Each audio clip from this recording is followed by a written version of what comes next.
चलिए अब नजर डालते हैं। इस वक्त राजधानी भोपाल से जानकारी मिल रही है। पीसीसी चीफ कमलनाथ ने ट्वीट किया है। ये मामला ओबीसी आरक्षण को लेकर है। पीसीसी चीफ कमलनाथ ने ट्वीट करके लिखा है कि सरकार ने हमारी मांगे मान दी है। सरकार ने सुप्रीम कोर्ट जाने का निर्णय लिया है। ओबीसी आरक्षण के साथ चुनाव की पूरी उम्मीद है। ओबीसी वर्ग के साथ न्याय हुआ, ये ओबीसी वर्ग की जीत है। ट्वीट की तस्वीर हम इस वक्त आपको दिखा रहे हैं। आज ओबीसी आरक्षण को लेकर जहां एक तरफ मध्य प्रदेश विधानसभा में काफी ज्यादा हंगामा देखने को मिला, जमकर बयानबाजी भी हुई नेताओं के बीच, और इसी बीच कहीं ना कहीं दोनों ही दल के नेता ओबीसी आरक्षण का समर्थन करते भी नजर आए और एक दूसरे से को जिम्मेदार भी ठहराते नजर आए। पीसीसी चीफ कमलनाथ ने कहा कि इसका पूरा श्रेय ओबीसी वर्ग को देना चाहता हूं। हमारे साथ हमारे ब्यूरो हेड ब्रजेश चौकसी जुड़े हुए हैं। ब्रजेश जी, एक तरफ हम देख रहे हैं कि दोनों ही दल के नेता ओबीसी आरक्षण का समर्थन कर रहे हैं, ऊपर से दोनों के बीच में इसको लेकर विरोध भी है। अभी अभी कमलनाथ का ट्वीट आया है और वो कह रहे हैं कि सरकार ने हमारी मांग जो है वो मान ली है और सुप्रीम कोर्ट जाने का निर्णय लिया है। देखिए अभिषेक, ये ऐसी गले की फांस है, ऐसा मुद्दा है ओबीसी आरक्षण, तो दोनों के लिए मुसीबत बन सकता है। कमलनाथ सरकार हमेशा कहती रही है, जब वो सरकार में थे, उनकी 15 माह की सरकार थी, कि 27% आरक्षण हमने दिया है, लेकिन वो एक भी नौकरी में नहीं दिला पाए। उन्होंने 27% आरक्षण लागू किया था लोकसभा चुनाव से 10 साल पहले, ताकि लोकसभा चुनाव में उनको फायदा मिल जाए, लेकिन कोर्ट में वो तर्क नहीं दे पाए। विधानसभा में उन्होंने कहा 27% ओबीसी है मध्य प्रदेश में, कोर्ट में भी यही तर्क दिया, तो 100% तो किसी को आरक्षण दिया नहीं जा सकता। इस कारण वो मामला वहां अटक गया। इसके बाद उनकी सरकार चली गई। तब सरकार चली गई तो इसके बाद भाजपा आई। भाजपा ने कहा कि हम 27% आरक्षण देंगे इस मुद्दे को लेकर, तो 27% आरक्षण पंचायत चुनाव में देने के लिए तैयारी भी कर दी। इससे पहले भी जो पंचायत चुनाव हुए थे उनमें आरक्षण दिया जा रहा था। कोर्ट का जो फैसला था वो 3 मामलों को लेकर था, तो अन्य मामलों में आरक्षण देने की प्रक्रिया शुरू कर दी थी शिवराज सरकार ने।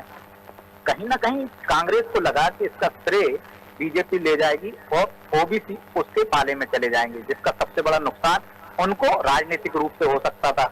इसी वजह से हम देखते हैं कि वो परिसीमन को लेकर, रोटेशन को लेकर कोर्ट चले गए, पंचायत चुनाव को लेकर, लेकिन कोर्ट में उनके ही दांव उल्टा पड़ गया और ओबीसी आरक्षण को लेकर रद्द कर दिया।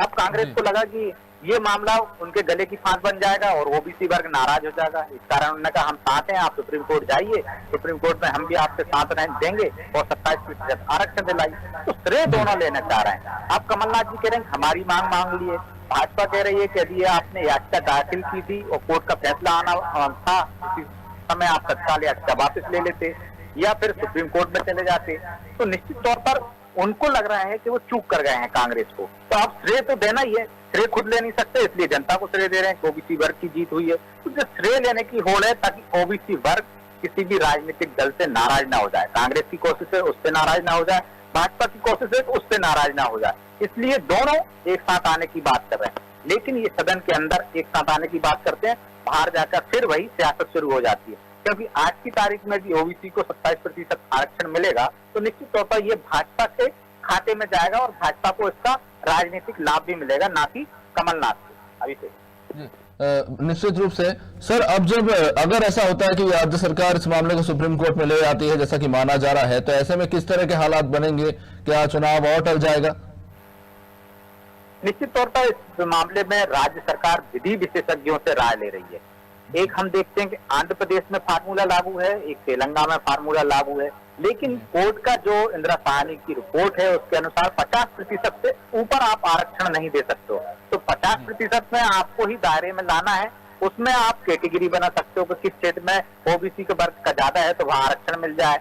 तो उसके जो आंध्र प्रदेश और तेलंगाना का फार्मूला है उसका भी अध्ययन कर रही है। सुप्रीम कोर्ट जाएगी सरकार, तो कोशिश कर रही है कि 27% भले ही ना मिले। जिस तरह से पहले देखा गया कि कुछ क्षेत्रों में 25% तक आरक्षण ओबीसी को मिल गया, तो ओबीसी के आरक्षण को लेकर ही चुनाव में जाने की जो मुख्यमंत्री शिवराज सिंह चौहान ने की है, उसको लेकर राय मशवरा चल रहा है। सुप्रीम कोर्ट क्या निर्देश देते हैं? आज हाईकोर्ट में गए थे, हाईकोर्ट ने चुनाव रोकने पर सीधे रोक लगाने से इंकार कर दिया। तो अब गेंद सुप्रीम कोर्ट के पाले में चली गई है। सुप्रीम कोर्ट उसमें क्या दिशा निर्देश देता है, सरकार किन तथ्यों के साथ वहां जाती है, इस पर निर्भर करेगा।